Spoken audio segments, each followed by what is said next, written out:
All right, well, we'll go ahead and call the work session to order for the Raymore City Council for Monday, May the 7th. Before we get started in the official agenda, I think Chief Zimmerman has an update. Thank you, Mr. Mayor. I would like to let the council members know that I have spoken with Mr. Feuerborn repeatedly. As a matter of fact, he's probably watching us as we speak. He did really well, as I indicated in the email to all of you earlier in the procedure. Thought about coming tonight because as only Mr. Feuerborn would do that, and promises that he will be back at work bright-eyed and bushy-tailed tomorrow. So I know a card is going around from all of you all, but yeah, he's doing awesome. Mr. Holman. I move that we post a guard at the door and take away his electronic access and not allow him into the building tomorrow. Second. All in favor? There you go. Oh, there's already been a motion and a second. All right, so we have a couple of items on our agenda tonight, the first being about the Chapter 100 overview. As you know, a lot of things are percolating, and some of the things that we'll be discussing here very soon, if not already, are some of the tactics that we use to attract and have business come to our community. One of those is the Chapter 100 opportunity, and I think we wanted to talk a little bit about that tonight. Because that's going to be coming up. We have a few new members, just kind of as an overview to go over it, let you know what that does entail. So I'll turn it over to Chief Zimmerman. Thank you, Mr. Mayor. And before we turn it over to Mr. Wood from Gilmore and Bell, I'd like to ask Matt Tapp to give a report. Yes, thank you, Chief. So there's been a few new members of City Council since the last time Gilmore and Bell had the opportunity of presenting to City Council, and I'm sure it does not hurt to have a little refresher on those that have been in the City Council. So I thought it was a great opportunity to have Rich Wood with Gilmore and Bell come and present and kind of give an update on Chapter 100 and how it works within the state of Missouri. As the mayor's indicated, it's one of those strong tools in our tool belt or tool shed of incentives at a local level. And so without further ado, I would turn the table over to Rich Wood. Thank you. I apologize to those who probably heard the same presentation, about a year and a half ago, Matt. I'll try to keep it very short. I know you all want to get out of here. It's a short agenda and you want to go spend time with your family. Chapter 100 bonds are a way to provide tax abatement to projects. You guys are probably familiar with tax increment financing, where you take the revenue stream that's created by a new project and you allow that to be redirected to pay project costs. With tax abatement, all you're doing is simply forgiving taxes.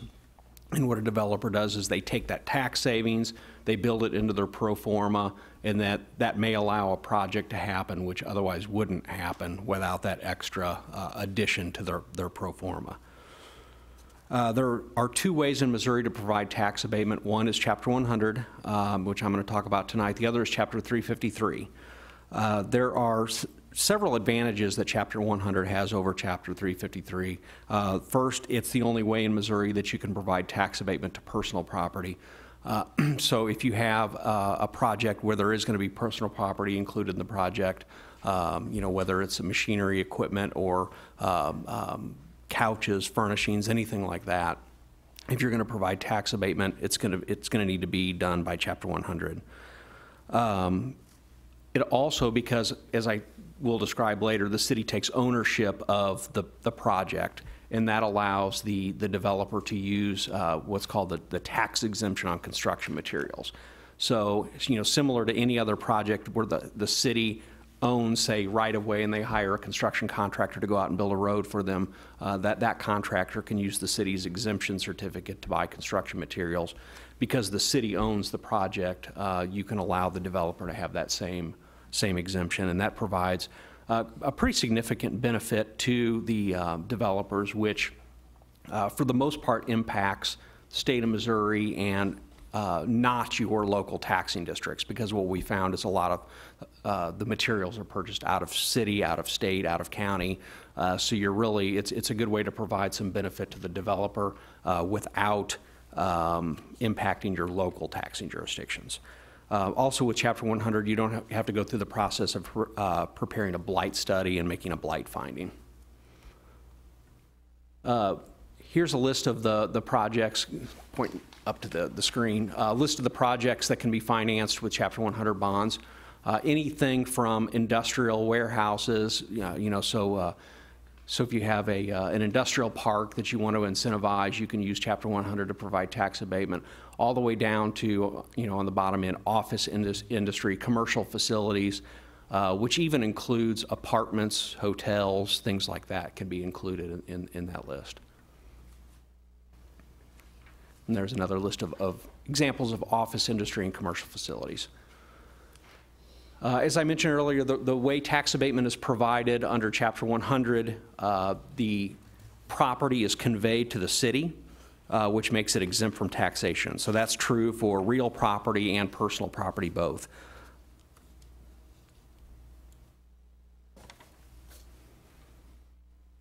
So what happens is at closing, the company will convey the property to the city, and then the city leases it back to the company. The city then issues bonds, and that's why the state statutes require a bond structure to utilize this tax abatement scheme. The proceeds from the bonds are used to pay or reimburse the company for its project costs. And then the company turns around and makes lease payments under the lease in an amount sufficient to pay principal and interest on the bonds. So those two payments essentially become equal, and because the company buys its own bond, the lease payments that the company makes to the city turn around and are used to make the bond payments. So in effect, what happens is no money even exchanges hands on an annual basis when these payments occur. It's simply a book entry where the payments match. So really, again, although these are called Chapter 100 revenue bonds, the purpose really is to provide tax abatement. It's just that we have to set them up under a bond mechanism in order to comply with the statutes. So here's a diagram of how all these work. I give this to you just to illustrate that it is a fairly complicated transaction. However, again, once you have the structure down and you realize the goal is just to provide tax abatement, it's not nearly as complicated as it looks.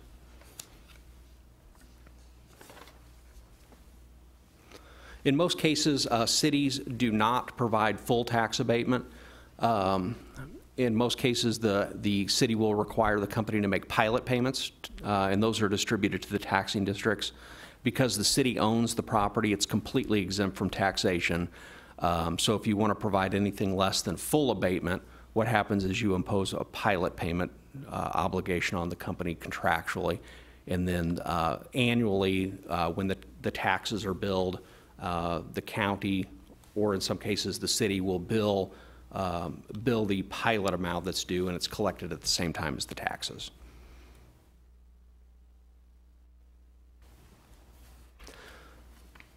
The obligation to pay pilots, as I mentioned, we established that contractually, and that's through a pilot or performance agreement. Some of the other requirements that we include in this pilot or performance agreement may include requirements to create a certain number of jobs in exchange for getting tax abatement, minimum average compensation for the employees, a minimum investment even that needs to occur within the city. Because keep in mind, when the tax abatement rolls off, you're going to have an asset here that generates taxes. So you want some minimum level of investment in order to provide the incentive. And in some cases, there may be some associated public improvements that you want the company to build in exchange for getting the tax abatement. Sometimes cities will increase the level of abatement in exchange for the company building a road or extending a water line or things like that. And that performance agreement is going to provide for clawbacks for failure to meet these requirements. And that happens in a couple different ways. In one situation, if they say they're supposed to create 100 jobs and they only create 90, in most cases we will increase the pilot by the same percentage that they fail to meet their standard. And at some point we will have a lower level where they simply lose their tax abatement if they fail to comply. In order to implement Chapter 100, Gilmore and Bell we put together a plan. It's required by statute. It describes the project and then the impact that it's going to have on your taxing districts. And then we're required to mail that plan to the taxing districts 20 days before we have your meeting where you approve the transaction. So that gives the taxing districts an opportunity to see a projection of what impact it has on their budget. Oh, sure, go ahead. Thank you. When you're talking about the taxing districts, does that include, say, the school district? Yes. And how would that affect the school district's tax? So say you're going to provide 50% abatement to a project. If the project was built in the city and you didn't provide tax abatement, it's going to increase the property taxes that are generated for the school district.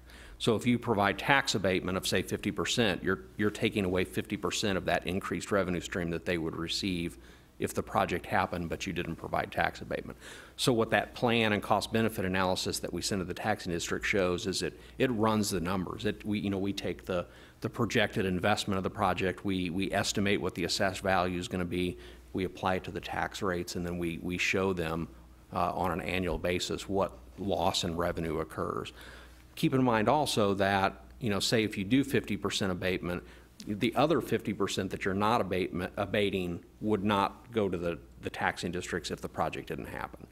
So in most cases, although you're abating some taxes, there is a benefit to the taxing districts, unless you're giving 100% abatement. Mm-hmm.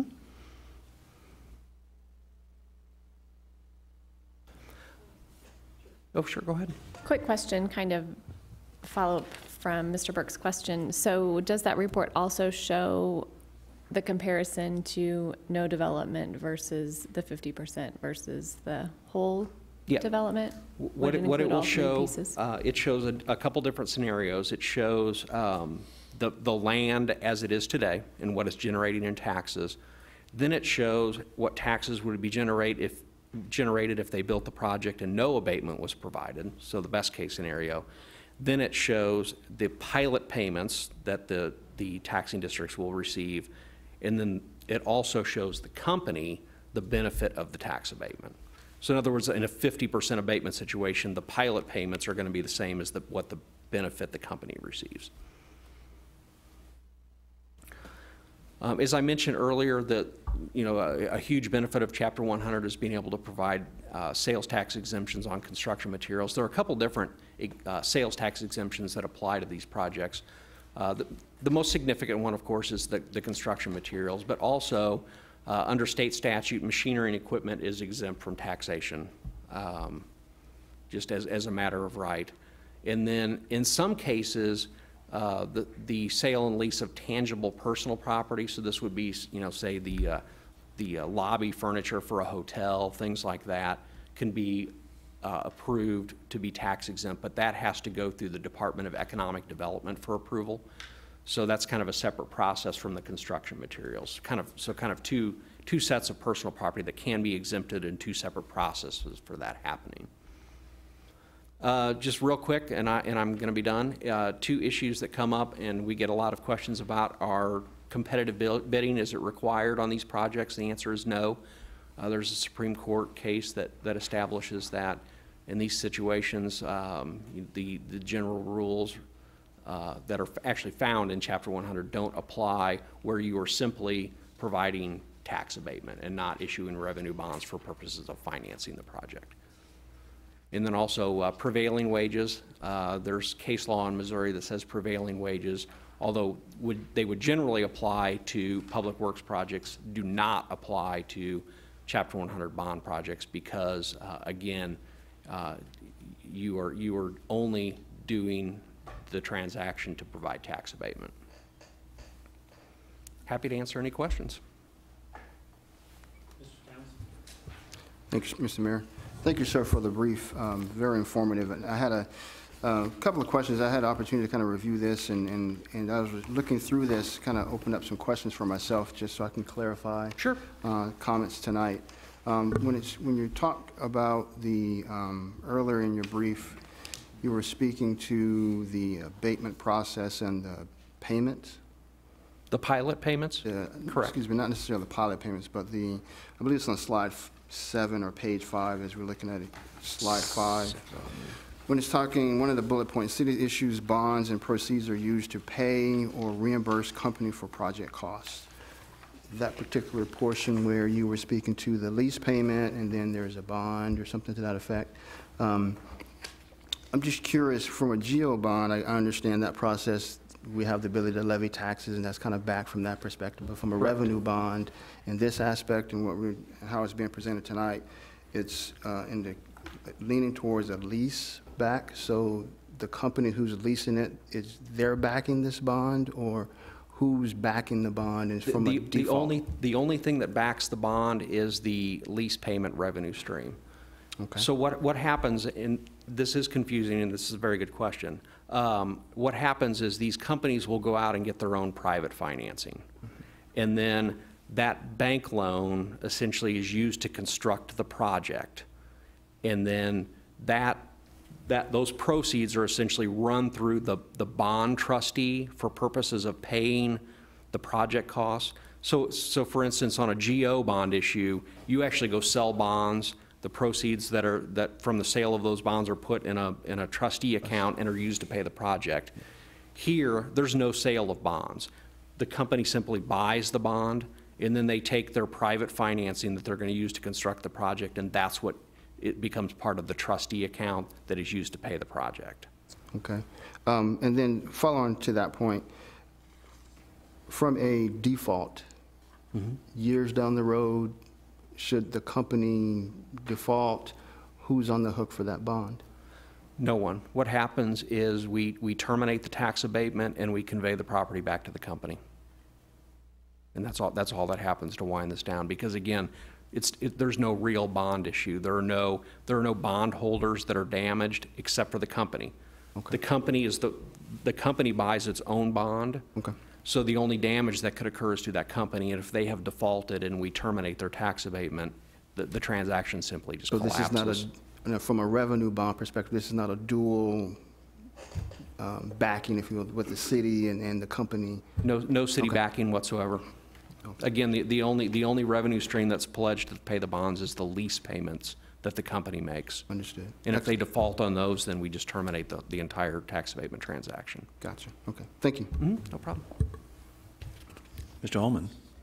I think you've answered this. I just want to kind of check for clarification. So Chapter 100 bonds are obviously outlined and authorized by state law in the state of Missouri. Correct. And there are a number of, a number of ways to abate taxes here. Obviously, you talked about the sales tax exemption on building materials and maybe equipment, that kind of thing. Then there's the tax abatement of personal property and those kinds of things as well. But I am correct. You've been saying there's a lot of flexibility in this. A company with a proposal could say, we just want the material. I mean, maybe not the most common, but we just want the building materials at no tax. Correct. Or they could say, we want that at just a 3%. And your propositions, or your proposal said, presentation rather, said that 100% is obviously very uncommon, as that makes sense. So is that still correct? Basically, you can kind of do a mix and match. There's no real hard guidelines on state law that you have to do it all of this or none, or a certain percentage or none. Correct. You have complete discretion to set the length of time that the abatement happens, the level of abatement, whether you provide the sales tax exemption on construction materials. And let me elaborate on just a little bit of my experience on these projects. We've done a number of projects where we did the Chapter 100 transaction just to provide the sales tax exemption on construction materials. So the term of the bonds was just, say, 2 years while they built the project, and then we turned it off. And can the terms be changed during the contract? You can amend the documents to extend the term. Another example is we've seen a lot of apartment projects.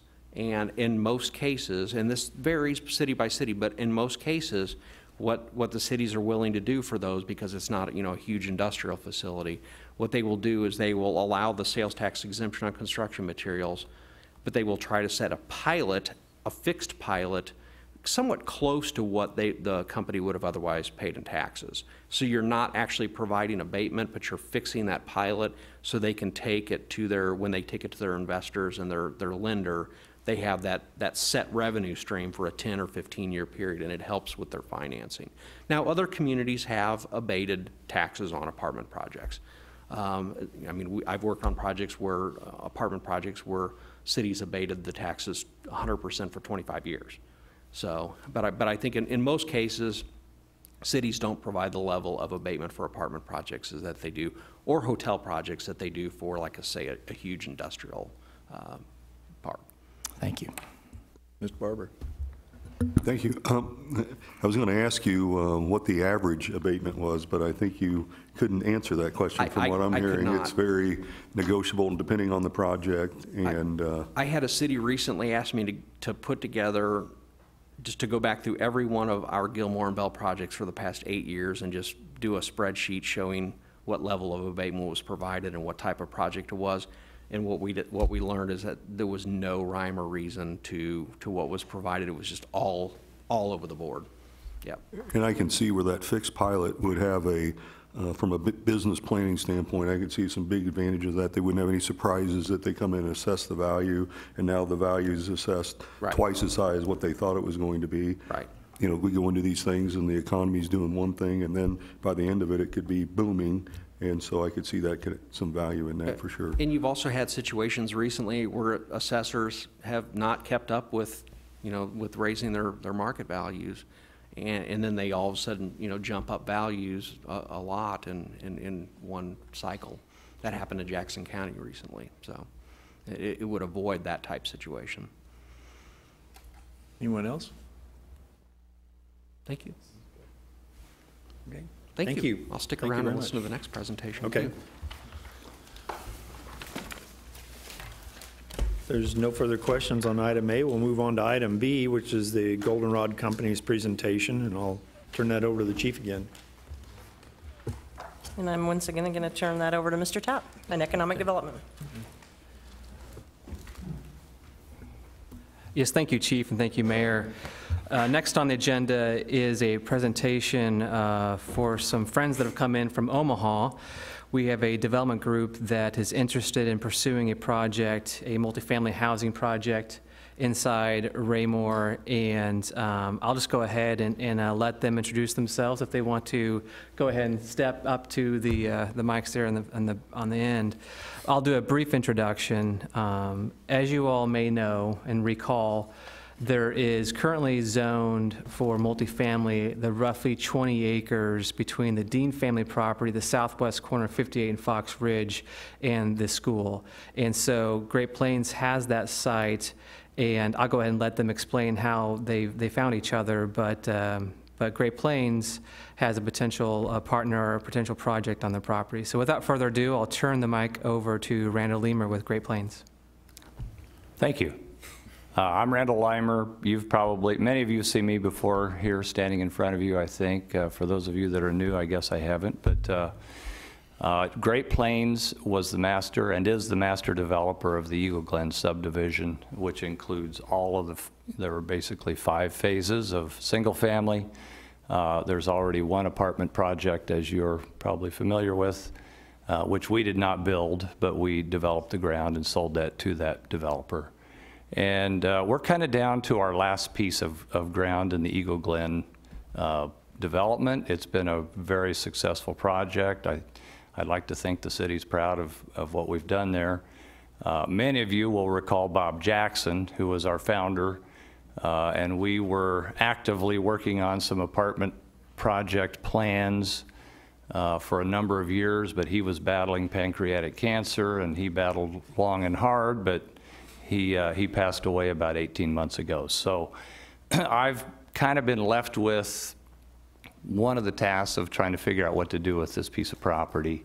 We really think it's going to be just a vital part of the city and something that's going to be a very, very helpful project if we can get it off the ground.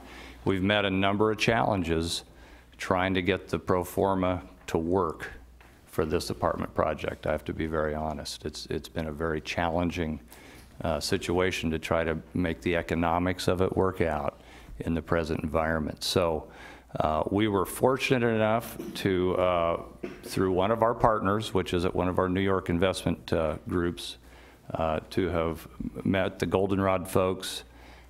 We've had some talks. We think there's some synergy here. We think it's something we can partner with these guys on.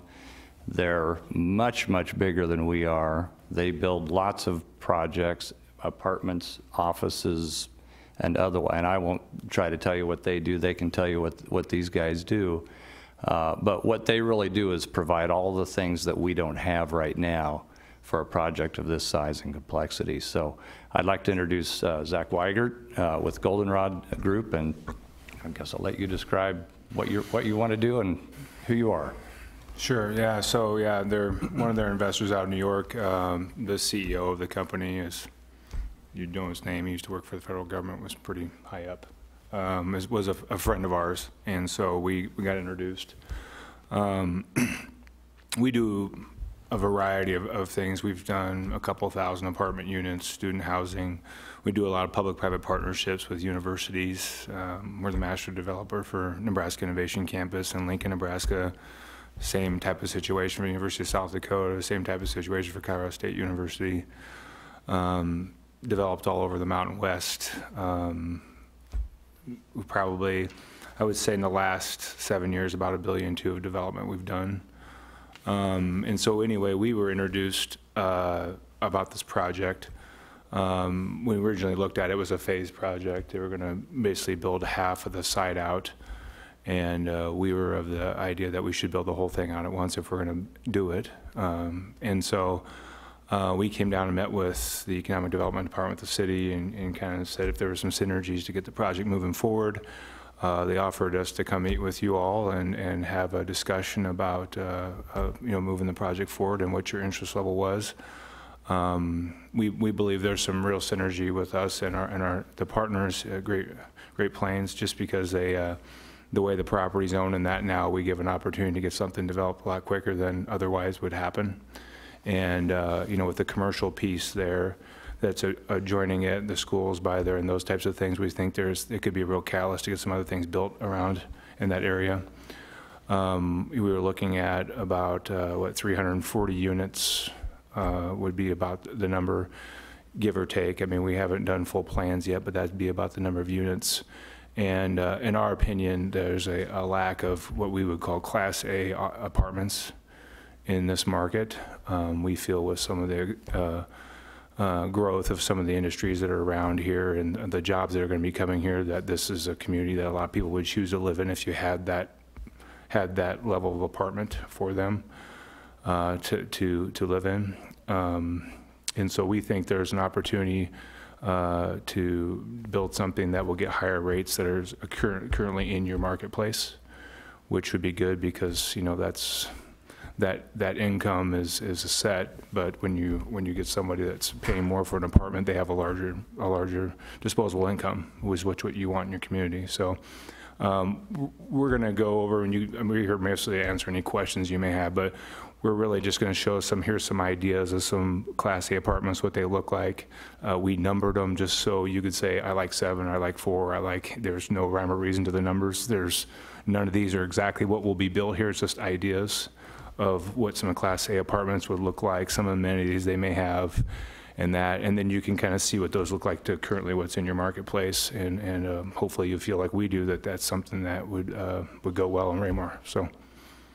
Okay, so I mean this first slide, unless anyone has any questions before we get in the slides, it just shows some different styles of apartments that are built that are Class A apartments. There's no rhyme or reason to the pictures, so don't get held up like we like 1 better than 7. We haven't designed any apartments other than on this site, other than we have some plats and some plans we've seen that were done in the past when this came to the city before, but we haven't designed any vertical buildings on this site at all. So these are just examples from an architect group that we have done a lot of apartments with in the past, of some apartments that they've done. So I think you can go to the next slide if there's no questions. Here's some more examples. Anything from something out in Colorado that was done to something that's real modern, contemporary looking. I would fall more probably on the mountain, the one bottom right would probably fit here, bottom left would probably fit in this marketplace more. I'm maybe not as a contemporary designer, but I'm not the designer, so I'll leave it up to you guys to kind of tell us what you'd like to see there. But these are just examples of some of the apartments that this group has done. Did give you an idea what the Class A apartments would look like? Keep going if you would. One of the other things too, I just want to throw out there, we're announced as Gold Rod Companies. That's the company that we use to invest in projects. So if you want to see some of the stuff we've done, you get on tetradpropertygroup.com. I own half that. That's the service company we use to build all of our buildings. It's TETRAD propertygroup.com. And you can see some of the other buildings and things that we own and have built on there if you'd like. And these are just some amenities that you see in Class A apartments. You know, outdoor theaters, outdoor movie viewing screen, things like that, pools, you know, just gathering areas that you wouldn't see in lower level apartments, but you would in Class A apartments. And go ahead and go to the next one. So up in the top left, the dog wash. I was just noticing that. I think that would be a great one here because this seems like a community that would have a lot of people that want pets. So, but I mean, these are just examples of some of the amenities in the apartments you would see, workout studios, things like that. So, do you have some? I think there's some floor plans in there too, some layouts. Is that in there or not? Or did we bring those later? So I've got some things I can pass around, just kind of some 1-bed, 2-bed apartments, kind of layouts of what those apartments could potentially look like. Like I said, nothing's designed at this point, but I think that the main point here is that we believe with the expansion, the growth in south of Kansas City, that these type of apartments and this level of apartment, which you're not getting the rates today that could afford to pay this for these types of apartments. We believe that you're on the precipice, I guess, of having those types of apartments, and we think that that would be something that would be attractive to people that would choose to live in Raymore. So, Matt, do you have a footprint of the property yet? Are you going to move on to that here in a little bit so that you can kind of, the group can kind of see again what because we worked with Mr. Leamer before on that piece of property, and that cut-through street kind of seemed to be a stopping point for us because that there was a mix on whether or not that street would cut through from Fox Haven. That's correct. Over or not, and whether or not, because that may be another roadblock here if that is not part of the project as we move into this. That's potentially the case. That was a roadblock. You know, it was well stated on your part. Last time we were here, we were trying to present a plan that did not include that road, and we're not successful. So, you know, and I don't want to try to speak, you know, for these guys at this point in time as to what the layout's going to look like and what the plan it will be. I think it's very, very preliminary right now. Sure. Yeah, I would say our initial assessment of the site would choose not to have the road if possible. Just the way that it was originally laid out, not saying that you couldn't figure out a different layout, but the way it split through the property, it took away your ability to build a lot more units on the property. And I believe there's some, you guys would know your neighborhoods better, but I believe there's some work being done on some access roads on the other side of the housing development there that would probably solve for this. The timing's pretty good because I believe those roads are opening up soon. Yeah, I think at that time that wasn't really on the horizon, so we didn't know that those other access points would be available. They were on the planning books, but I don't think anybody could visually see what was being conceived at the time. And now that we've actually got some of those in place and people are getting a visual of it all, that may, you're right, it may be a different temperament of this group that might be the case. It was interesting walking in and seeing that was the argument, because usually you don't see single-family housing wanting apartments, the roads coming through apartments to go right into their neighborhoods. So that was pretty interesting that was argued the other way on that case. But I believe that it shouldn't be too much of an issue now, just because they're allowing more access from the other side of the housing development there. So those roads I believe are going to be open soon, so it shouldn't no longer be an access problem, I would hope. Mr. Mayor, that is a great request, and we're currently working on attempting to at least pull up a map and maybe the site plan if we can hunt that down, but that's a good point for discussion. Oh yeah, we did a couple site layouts that we can give him that he can put up there if you want. There's just a couple options. Okay. There's 2 options. Just kind of share. I don't have that many copies. Mr. Burke, go ahead. Thank you. I just turned my microphone off. I was thinking about when we looked at the road the last time. In my thinking at that time, if it would have been a lower rate apartment complex, then the neighborhood behind it and including that complex, they'd want to be able to get to the school because there would be a lot of children. In a development like this, there probably wouldn't be as many children, and so it might not be as big of an issue. It's just my take on reading it. Yeah, I would agree. You probably wouldn't have as many children, at least per door, as.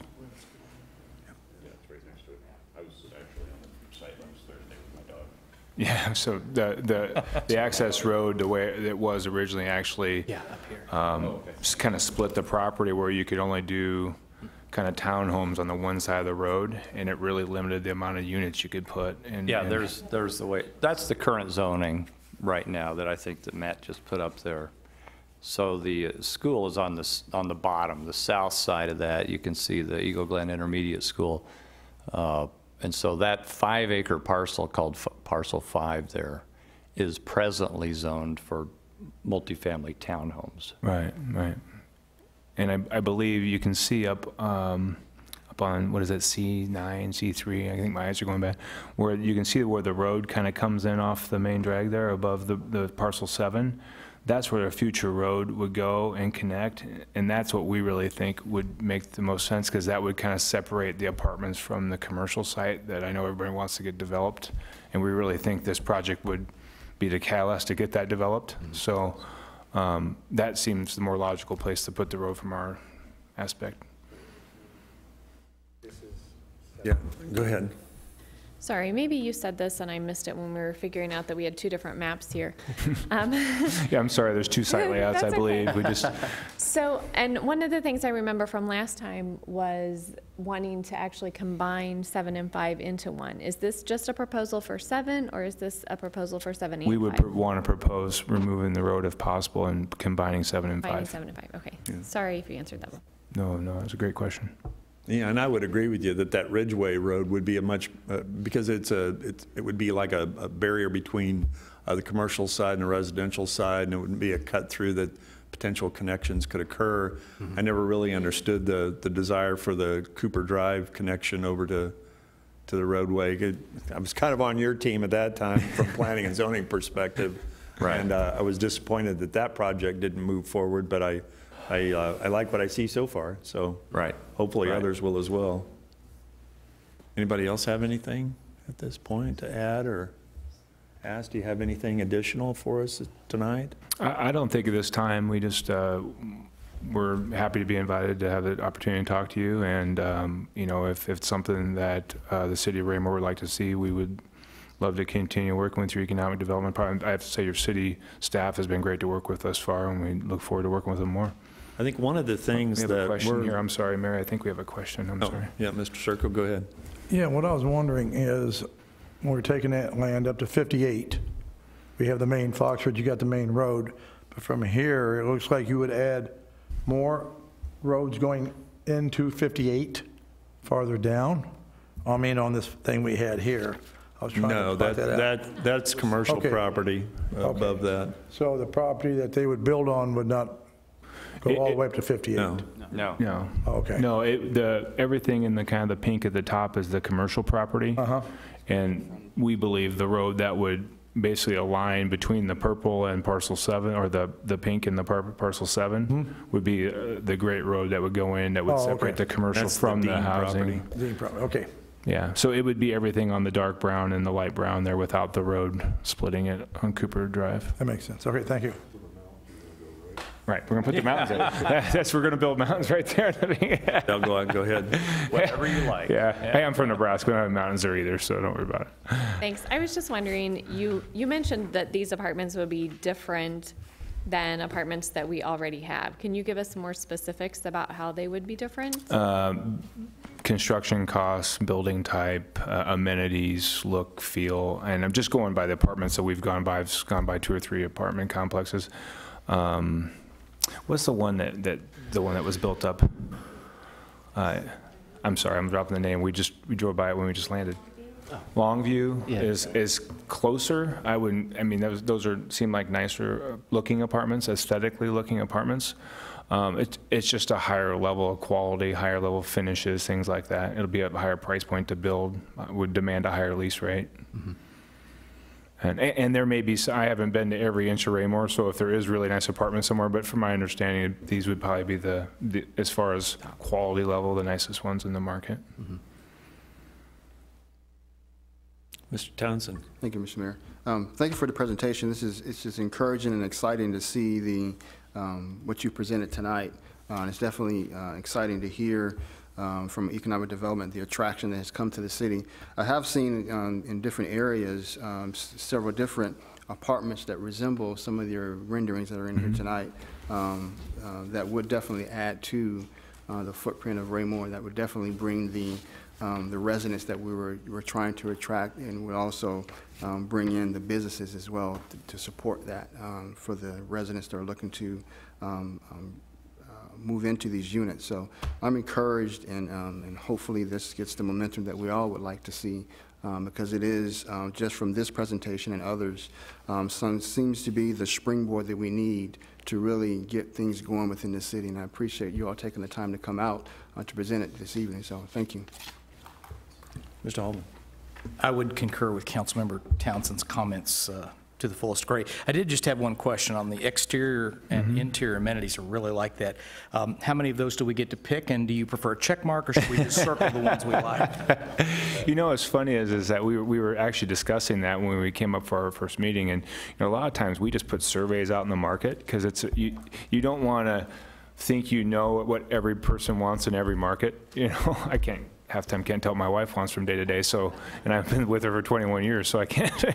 So a lot of times we actually will go to the marketplace and put out surveys and things to locals to see what they would like to see and amenities they'd like to see. But those are just examples, obviously, but we're mostly trying to show the level of amenities that you would have in these types of apartments. And we think the demand's there. Currently, you're not getting those rates in this to justify it, but we think with, like I said, with the growth of industry around here and the jobs moving in, that you definitely will have the people willing to pay a few more dollars for a nicer apartment. And to have the different price points actually great for your market. You'll capture more people. So Absolutely. And Mr. Mayor and Zach, I didn't want to chime in, but it's important to note too that the newest townhomes that have hit our market area, both north of Willow Wind and south of Walmart, are, I believe, Mr. Cataract could certainly chime in, but I believe they're completely full. So there's clearly a demand and need and want for this type of housing, and even beyond, a step beyond. Yeah, we've done our homework. We believe it's there. So. We'd love to be the first ones to be able to offer it to the market. Sure. Anyone else? Okay, well, thank you very much. We appreciate your hospitality. Thanks for having us. You again. You bet. Good to see you Hopefully guys. we're back in front of you soon. Yeah, hopefully. If there's any other information we can get you afterward you think of, just let us know. Okay. We'll right. come up with it. Thank you. Yep. That concludes our official agenda. Does anybody have anything else they'd like to bring forward at this time? If not, we're through. Thank you.